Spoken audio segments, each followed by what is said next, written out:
علیکم ورحمۃ اللہ وبرکاتہ نحمدہ ونصلی علی رسولہ الکریم اما بعد اعوذ باللہ من الشیطان الرجیم بسم اللہ الرحمن الرحیم الباب الرابع فی نواقض الوضوء وضو کے نواقض کے اعتبار سے ہم نے باب شروع کیا تھا کتاب المیاں وغیرہ کا کتاب الوضوء جی باب رابع نواقضات الوضوء اس میں ہم نے مسئلۃ الثانیہ دوسرے مسئلے سے شروع کرنا تھا صفحہ نمبر 42 میرے پاس جو ہے یہ نسخہ فرید دار الحدیث القاہرہ کا اور کتاب الوضوء ہے اس کا چوتھا باب ہے الباب الرابع فی نواقض الوضوء اگر آپ لوگ کھولنا چاہیں ساتھ میں تو فالو کر سکتے ہیں اس کو متن کو المسئلۃ الثانیہ دوسرا مسئلہ اختلف العلماء فی النوم علی ثلاثۃ مذاہب جی علماء کا اختلاف ہوا نیند کے حوالے سے تین مذاہب کے اوپر فقوم رأوا انہ حدث تو ایک قوم نے یہ مذہب اختیار کیا کہ سونے سے روزہ ٹوٹ جاتا ہے سمجھے سونے سے وضو ٹوٹ جاتا ہے سوری فأوجبوا من قلیلہ وکثیرہ الوضوء تو انہوں نے کہا کہ چاہے تھوڑا سوئے 2 سیکنڈ کو بھی آنکھیں ہوئی گیا وضو یا زیادہ سوئے وقوم رأوا انہ لیس بحدث اور ایک قوم نے یہ کہا کہ سونا جو ہے وہ حدث ہے ہی نہیں وضو ہی نہیں ٹوٹتا کم سو زیادہ سو فلم یوجبوا منه الوضوء الا اذا تيقن بالحدث على مذهب من لا يعتبر تو انہوں نے کہا کہ اس کے اوپر وضو واجب ہی نہیں ہوتا جب تک کہ اس کو یقین نہ ہو جائے کہ مجھے کوئی حدث واقع ہوا ہے پیشاب پوٹی وغیرہ یا ہوا خارج ہوئی اعلی مذہبی من لا يعتبر الشک اس مذہب کے اوپر جو کہ اعتبار نہیں کرتے شک کا کہتے ہیں کہ وضو جو ہے وہ یقین سے ٹوٹتا ہے وَإِذَا شَكَّ عَلَى مَذْهَبِ مَن يُعْتَبِرُ الشَّكَّ اور کہتے ہیں اور ان کے نزدیک جو ہے ٹوٹ جاتا ہے اور وہ کہتے ہیں کہ اگر اسے شک ہو جائے تو پھر ان لوگوں کا مذہب جو کہ شک کا اعتبار کرتے ہیں ان کے کیا ہوگا حتی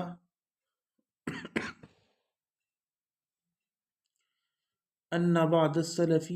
کان یؤکل بنفسه اذا نام من یتفقد حالہ وہ کہتے ہیں کہ بعض سلف نے کہا کہ ہم اس کے نفس کو وکیل ٹھہرائیں گے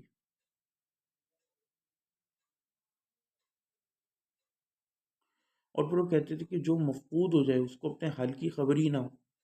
آنی میری مراد حل یکون منہ حدث املا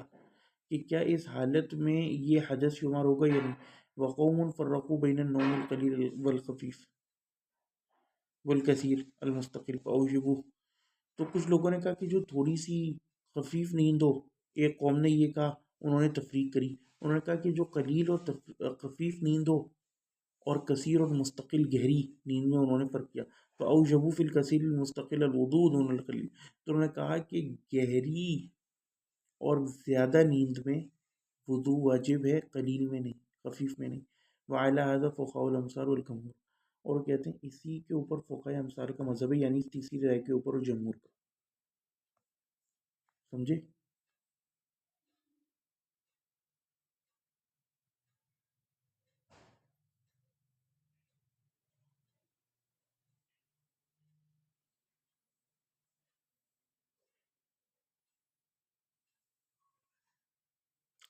ولما كانت بعض الهيئات يعرض فيها الاستثقال من النوم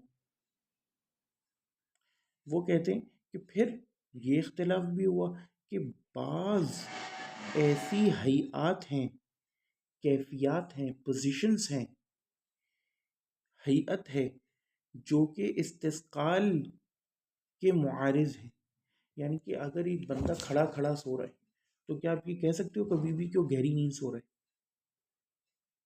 مش ممکن. اگر ایک بندہ جو ہے وہ بیٹھا بیٹھا سو رہا ہے یوں، کیا آپ اس کو گہری نیند کہہ سکتے ہو؟ مش ممکن.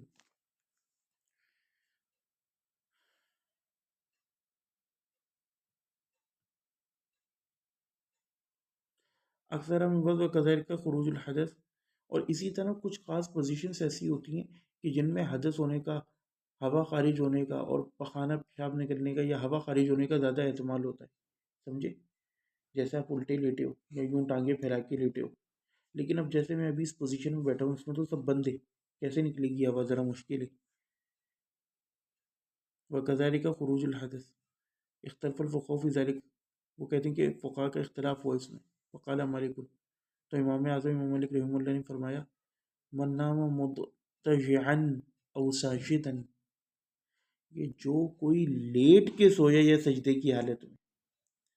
سمجھے سروش حیدر؟ فعلیہ الوضو، تو اس کے اوپر وضو واجب ہے. طویلا کان النوم او قصیرا، امام اعظم امام مالک رحمہ اللہ جی. طویلا کان النوم او قصیرا، ہیں؟ لا، لیٹ کے یا سجدے کی حالت میں سوئے گا تو چاہے نیند طویلاً کانا نہ ہو قصیراً، طویل ہو یا قصیر ہو، لمبی ہو یا چھوٹی ہو، روزہ وضو ٹوٹ جائے گا. ومن نام جالساً فلا وضوء علیہ الا ان یطول ذلک بھی. وہ کہتے ہیں اور جو کوئی بیٹھے ہوئے سوئے گا تو اس کے اوپر کوئی وضو نہیں، سوائے یہ کہ بہت طویل ہو جائے. واختلف القول فی مذہبی فی القائم، اور اختلاف ہوا ان کے مذہب میں کھڑے ہو کر سونے والے کے وضو کے حوالے سے. ابھی جو بس اس میں ہوتا ہے نا آدھا پون گھنٹے کا سفر، بیچ میں یوں آنکھ ہو گئی پھر کھل گئی، تھوڑا چلے گئے، متمکن بیٹھے ہوئے ہو، اس سے نہیں ٹوٹتا، زندگی آسان ہو گئی. واپسی میں وین میں آتے ہوئے اب میں گھر پہ آ کے اسی سے نماز پڑھتا ہوں سوتا ہوا آتا ہوں آدھے گھنٹے. امام مالک. ومن نام جالسن فلا وضوء علیہ،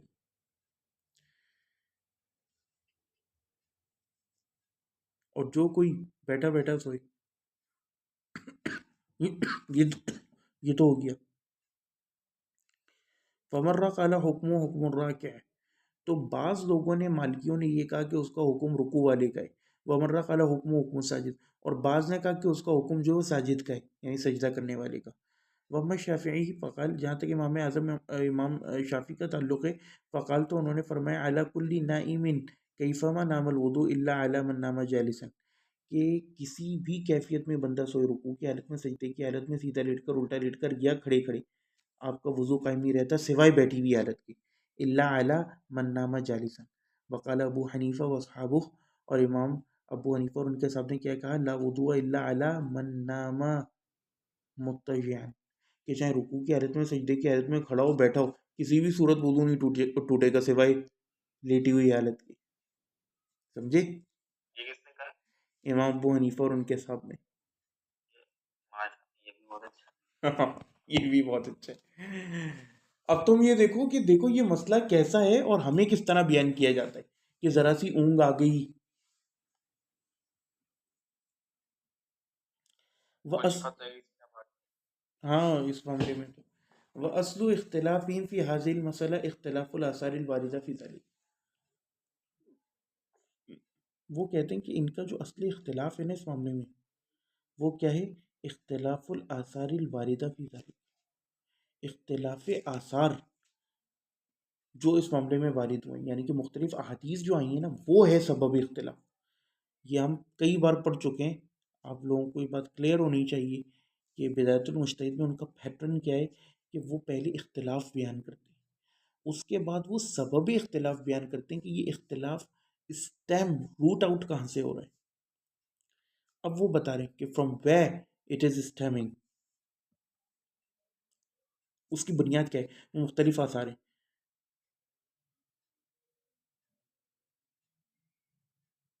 وذلك ان هنا حدیث یوجب ظاہر انه ليس في النوم وضوء اصلا، وہ کہتے ہیں کہ ہمارے پاس کچھ احادیث ایسی ہیں جن سے ثابت ہوتا ہے کہ بھائی سوتے ہوئے بندے کے اوپر وضو ہی نہیں کسی بھی حالت میں، نبی ہو یا غیر نبی ہو، کا حدیث ابن عباس، جیسے کہ ابن عباس کی حدیث ہے بخاری میں، ان نبی صلی اللہ علیہ وسلم دخل علی میمونہ، کہ نبی کریم صلی اللہ علیہ وسلم میمونہ کے اوپر داخل ہوئے، فنام عندها حتی سمعنا غطیطہ، یہاں تک کہ ہم نے ان کے خراٹے سنے، رسول اللہ سو گئے، ثم صلی اللہ علیہ وسلم نے نماز پڑھی، ولم یتوضا، اور وضو نہیں کیا، وقولہ علیہ الصلوۃ والسلام، اور قول ان کا، اچھا جی، ثم صلی اللہ علیہ وسلم وقولہ علیہ الصلوۃ والسلام، اور رسول اللہ کا قول، اذا نعس احدکم فی الصلاۃ فلیرقد حتی یذهب عنہ النوم، کہ جب تم میں سے کسی کو اونگ آئے نماز میں تو اسے چاہیے کہ وہ بیٹھ جائے یا لیٹ جائے، اس کا ایگزیکٹ ترجمہ دیکھ لینا 212 بخاری کھولو، فلیرقد کا کیا مطلب ہے، حتی یذهب عنہ النوم، یہاں تک کہ اس کے اوپر سے نیند چلی جائے، فإنه لعله 2812 نہیں 212، ہاں 212 2812، یہاں تک کہ اس کی نیند چلی جائے، فإنه لعله يذهب أن يستغفر ربه فيسب نفسه، کیونکہ ہو سکتا ہے کہ وہ اپنے رب سے استغفار کرنا چاہ رہا ہو اور وہ اپنے آپ کو ہی گالیاں دینے لگی، برا بلا کہنے لگی، جی سروش حیدر، اخبرنا عن الترجمہ، اردو فی الاردیہ، بس یہ فل یرقد کا معنی دیکھنا ہے ہم نے، فل یرقد، جب تم میں سے کسی کو اونگ آئے نماز میں، آگے کیا لکھا ہے،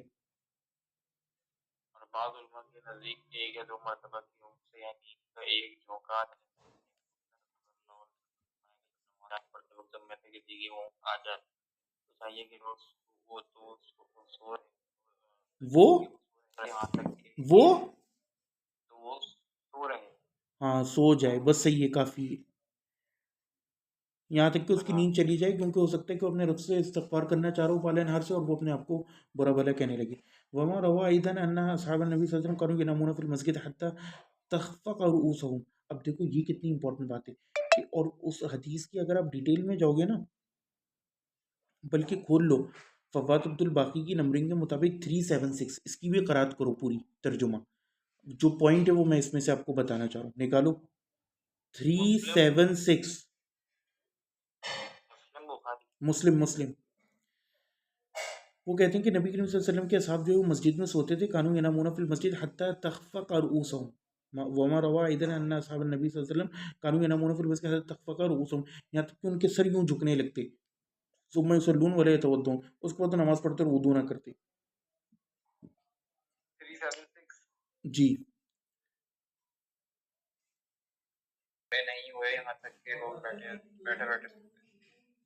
ہاں، اس کے مزید طرق میں آپ آگے پیچھے دیکھو گے تو یہ آتا ہے کہ بہت دیر تک رسول اللہ نے بات کری، یہاں تک کہ لوگ سو گئے، اس کا اس کا مطلب ایٹ لیسٹ یہ بات جو ہے 15-20 منٹ یا آدھے گھنٹے سے زیادہ کی تھی، تو اس سے یہ پتہ چلا کہ اتنی دیر سونے سے وضو نہیں ٹوٹتا، یعنی صحابہ بیٹھے بیٹھے سو رہے تھے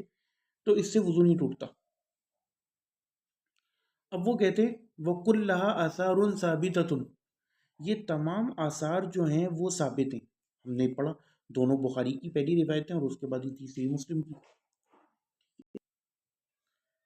اچھا جی، وَهَاهُنَا أَيْضًا أَحَادِيثٌ يُوجِبُ ظَاهِرُهَا أَنَّ النَّوْمَ حَدَثٌ، وہ کہتے ہیں اور پھر ہمارے پاس کچھ ایسی احادیث بھی ہیں جن کا ظاہر یہ دلالت کرتا ہے کہ نیند جو ہے اس سے وضو ٹوٹ جاتا ہے، وہ حدث کے طور پر ایکٹ کرتا ہے، حدث کہتے ہیں شریعت کی زبان میں کہ جس سے وضو ٹوٹ جاوے، وہ اب یہ ہوا فی ذالک حدیث صفوان بن عیسال، اور وہ کہتے ہیں کہ اس میں سب سے زیادہ مسئلے کو واضح طور پر بیان کرتی ہے نا، وہ حدیث صفوان بن عیسال ہے، وہ کیا ہے، وذالک انہ قال، وہ یہ کہ انہوں نے فرمایا کنہ فی سفرین مع النبی صلی اللہ علیہ وسلم فامرنا ان لا ننزع خفافنا من غائط وبول ونوم،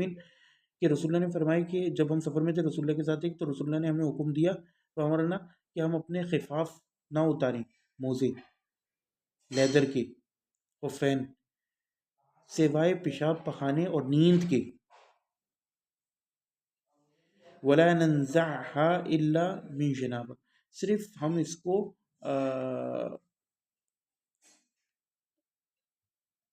کب اتاریں؟ جنابت کی حالت میں۔ پراٹھا اور کھانا کھا لیں تو میں اچھا جی۔ دو تین دن ہی ہوتے ہیں برداشت کر لو۔ ہوں تو اب وجہ کیا ہے کہ پیشاب پخانا اور نیند، کیونکہ پیشاب اور پخانے سے ہمیں معلوم ہے کہ وضو ٹوٹتا ہے، تو چونکہ نیند کو بھی ان کے ساتھ مقارن ذکر کیا تو اس لیے انہوں نے کہا کہ چونکہ ان سے وضو ٹوٹتا ہے تو اس سے بھی وضو ٹوٹتا ہے، یعنی ان ڈائریکٹ اس حدیث سے معنی نکلتا ہے۔ جیسے ہم نے کہا تھا نا کہ سور عین نجس ہے، اگر آپ نے سور کو چھوا یا اس کو تھوک آپ کے ہاتھ پہ لگ گیا تو آپ ناپاک ہو جاؤ گے، آپ کے کپڑے یا اس کو پیشاب پخانا یا کچھ۔ لیکن اگر آپ کے ہاتھ یا کپڑوں پر شراب گر جائے تو اس کا دھونا واجب نہیں ہے، وہ کپڑے آپ کے پاک ہی رہیں گے۔ کیوں؟ کیونکہ اللہ تعالیٰ نے شراب کو جن چیزوں کے ساتھ ذکر کیا، اللہ نے کہا کہ شراب، ازلام، پانسے، جوئے، بت، یہ سب رجس ہیں، من عمل الشیطان، گندگی ہیں، رجس۔ لیکن اللہ تعالیٰ نے باقی جن تین چیزوں کے ساتھ اس کو مقارن ذکر کیا ہے، کیا وہ عینی نجاست ہیں؟ نہیں۔ کیا بت کو محض چھو لینے سے آپ ناپاک ہو جاتے ہو؟ نہیں۔ کیا کوئی جوئے کے فال کہیں پڑے ہوں یا ڈنڈیاں، اس کو چھونے سے ان ڈنڈیوں کو ناپاک ہو جاؤ گے؟ نہیں۔ تو اسی طرح شراب کا بھی حکم جو ہے وہ حکمی ہے، معنوی ہے، حکمی ہے، عینی نہیں ہے۔ جبکہ سور کو اللہ نے جن چیزوں کے ساتھ ذکر کیا کہ دم مسفوح، دم ہمیں معلوم ہے خوب جو ناپاک ہے، نجس ہے، تو وہ عینی نجاست ہے۔ بالکل یہی معاملہ یہاں پر ہوا ہے۔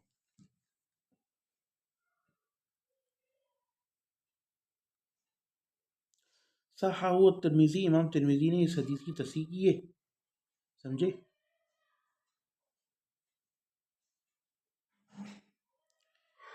وفیہ حدیث ابی ہریرہ المتقدم وهو قول علیہ السلام، اور اس کے اندر ایک اور حدیث ہے ابو ہریرہ کی جو پہلے گزری ہے، اور وہ رسول اللہ صلی اللہ علیہ وسلم کا قول ہے، اذا استيقظ احدكم من نومه، کہ جب تم میں سے کوئی اپنی نیند سے جاگے، فلیغسل یدہ، جی آ رہا ہوں، فلیغسل یدہ قبل ان يدخلها فی وضوئی،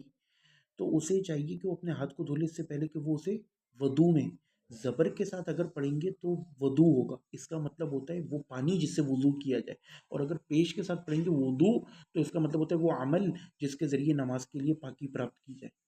سمجھے؟ اچھا جی، اب میرا ہو گیا ہے کھانے کا ٹائم، تو وہ کہتے ہیں کہ وہ رسول اللہ کی حدیث کی جب تم میں سے کوئی نیند سے جاگے تو وہ وضو میں اپنا ہاتھ داخل کرنے سے پہلے اسے دھو لے، تو وہ کہتے ہیں فإن الظاہرۃ ان النوم یوجب الوضوء قلیلا وکثیرا، وہ کہتے ہیں کہ اس حدیث کے ظاہر سے یہ حکم نکلتا ہے کہ نیند قلیل ہو یا کثیر ہو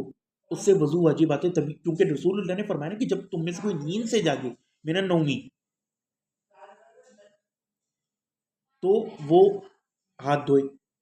تو یہ اس بات پر دلالت ہے، وہ وہاں سے دلیل نکالتے ہیں۔ وَكَذَلِكَ يَدُلُّ ظَاهِرِ آیَةِ الْوُضُوءِ عِندَ مَنْ كَانَ عِندَهُ الْمَعْنَىٰ فِي قَوْلِهِ، اور وہ کہتے ہیں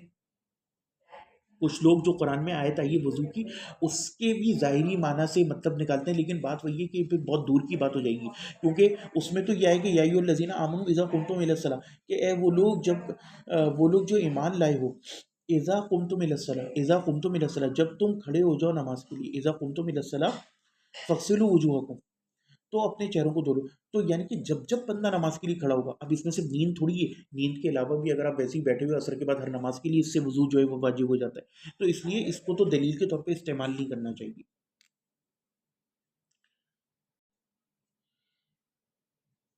ای اذا قمتم من النوم علی ما روى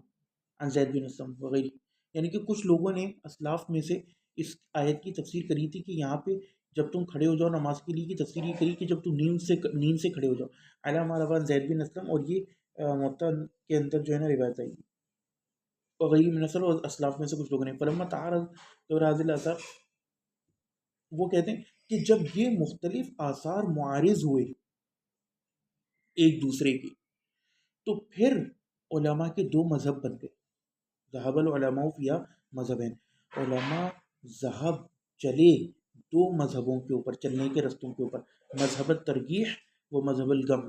ایک مذہب ترجیح اور دوسرا مذہب جمع، اور مذہب جمع ہم جانتے ہیں کہ زیادہ تر متاخرین کا ہے کہ جب دو چیزیں سمجھ میں نہ آ رہی ہوں تو ان کو نا ان کے درمیان جمع کر دو، جبکہ متقدمین کا منہج کیا تھا کہ وہ ترجیح قائم کرتے تھے، وہ ترجیح قائم کرتے تھے۔ یہ بہت امپورٹنٹ فرق ہے،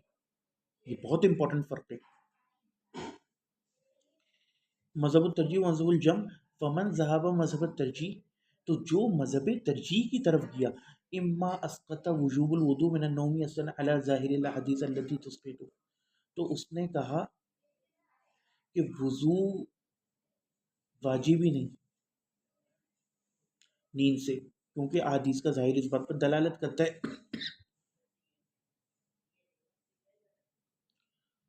جو جس جس نے ان احادیث کو پکڑا جس کے اندر وضو نہ ٹوٹنے کا اندیش ہے، وہ اما اوجبو من قلیل و کثیر، اور جو جس نے ان احادیث کو ترجیح دی، جیسے کہ یہ ابھی ہم نے پڑھی کہ جب تم میں سے کوئی نیند سے جاگے،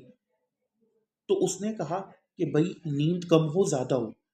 نیند اگر ہوئی تو گیا وضو، کیونکہ اس نے کہا کہ حدیث میں یہ ظاہر ہے، جس نے ان احادیث کو ترجیح دی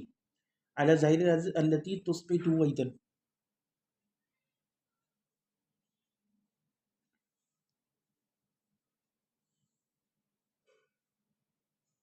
عنی علی حسب ما ترجح عنده،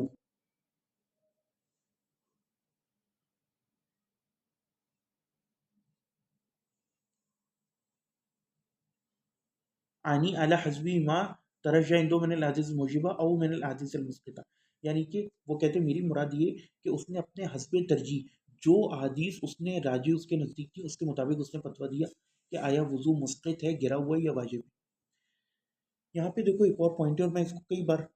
بدایت المجتہد کے دروس میں اس کو دہراتا آیا ہوں کہ دیکھو یہاں سے ہمیں پتہ چلتا ہے کہ ان علماء نے کیا محنت کی ہے، کہ اتنی بڑی بڑی کتابیں ایسی نہیں لکھی۔ اب یہ جو نئے نئے لوگ امامی یا دینی ہوئے ہوتے ہیں، یا نئے نئے بچے اہل حدیث ہوئے ہوتے ہیں، بغیر عربی سیکھے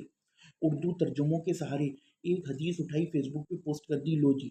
یہ تحقیق ہو گئی ہے، لو جی یہ اس حدیث کا مطلب ہی شیئر کر دی۔ ارے بھائی وہ ناسخ ہے منسوخ ہے۔ اب آپ دیکھو یہ دونوں احادیث بخاری کی ہیں، یہ بھی بخاری کی حدیث ہے کہ جب تم میں سے کہ رسول اللہ سوئے اور پھر رسول اللہ نے وضو نہیں کیا، اور یہ بھی بخاری کی ہے کہ لوگ جو ہے وہ رسول نے فرمایا کہ جب تمہیں نیند آئے تو سو جاؤ اور پھر نماز پڑھ لو، یعنی کہ تاکہ تم، اب اس سے بھی پتہ چلا کہ کیا کہتے ہیں نیند سے وضو نہیں ٹوٹا، اور یہ بھی بخاری کی حدیث ہے کہ جب تم میں سے کوئی جاگے تو وہ پانی میں ہاتھ نہ ڈالے اس وقت تک جب تک کہ اپنے ہاتھ نہ دھولے۔ اب آپ کیا کرو گے، دونوں بخاری کی حدیثیں، اب آپ یہ کرو گے حرکت کی ترجمہ یہاں سے اٹھا کے اسلام 360 سے لگا دیا اور اپنا مسئلہ بیان کر دیا، نہیں، اس کو کہتے ہیں احتمال، واضح احتمال موجود ہے، یعنی دونوں طرف بات جاتی ہے۔ تو آپ کسی ایک کو کیسے کہہ سکتے ہو جب تک آپ کے پاس علوم نہ ہو کہ کس مذہب کی بنیاد پہ آپ ترجیح دے رہے ہو؟ اس لیے مذہبوں کی تقلید کرنا واجب ہے کہ آپ کے اصول متعین ہوں، اگر اصول متعین نہیں ہوں گے تو کیسے کام چلے گا؟ آپ کو پتہ تو ہو کہ آپ نے کون سی بات لینی ہے اور کیا بات کرنی ہے، کس کس اصول کے آدھار پر آپ اس حدیث کو فلاں پر ترجیح دے رہے ہو۔ اور اس کے اندر ہم نے ایک اور بھی مسئلہ اس سے پہلے بھی بہت ڈیٹیل میں ڈسکس کیا ہے، وہ ہے پاؤں کو ہاتھ کو چھونے سے وضو کا مسئلہ، اس کے اندر بھی ہم نے نقل کیا ہے کہ اب لوگ ہوتے ہیں وہ ترجمہ نقل کر کے صحیح مسلم کی حدیث کا کہ بھئی دیکھو رسول اللہ جو ہے وہ اماں عائشہ نے رسول اللہ نے جو ہے وہ لیٹی ہوئی تھی رسول اللہ کے سامنے، اور رسول اللہ سجدے میں گئے تو رسول اللہ نے اماں عائشہ کے پیر پر ہاتھ رکھا تو انہوں نے اپنے پاؤں دبا لیے، اس سے ثابت ہوا کہ آدمی اگر عورت کو چھولے تو اس کا وضو نہیں ٹوٹتا۔ سنیے آپ نے یہ بات۔ اب دیکھو امام شافی، جو لوگ اماموں کی عزت نہیں کرتے، امام شافی کیا آپ امام شافی سے بڑے ہو یا امام شافی بڑے؟ امام شافی نے دیکھو کیا بات کی، امام شافی اس بات کے قائل تھے کہ کبھی بھی آپ نے اپنے الفاظ حدیث میں نہیں گھسانے۔ وہ کہتے ہیں کہ کیا نعوذ باللہ من ذالک اماں عائشہ بغیر کپڑوں کے سوتی تھی؟ ان کے تو جسم پہ کپڑا تھا، آپ نے یہ کیسے ازیوم کر لیا کہ ان کے پیر پہ کپڑا نہیں تھا اور ہاتھ جو ہے وہ ننگے پیر پہ ٹچ ہوا تھا؟ دونوں پاسبلٹیز ہیں۔ اب آپ یہ کیسے 1000% یقین کے ساتھ کہہ سکتے ہو کہ بغیر کپڑے کے رسول اللہ نے چھوا تھا؟ اب حنابلہ پریشان ہوئے، وہ ایک اور حدیث ڈھونڈ کے لائے صحیح بخاری مسلم سے کہ اماں عائشہ رات کو یوں یوں ہاتھ مار کے رسول اللہ کو ڈھونڈنے لگی تو رسول اللہ کے پیروں پہ اماں عائشہ کا ہاتھ پڑا، تو وہ دیکھو اماں عائشہ کا ہاتھ رسول اللہ کے پیروں سے ٹچ ہو گیا، وضو نہیں ٹوٹا، رسول اللہ نماز پڑھتے رہے۔ یہاں پر بھی شوافے نے جواب دیا، شوافے نے کہا کہ رسول اللہ کی تو عادت عامہ تھی موزے پہن کے،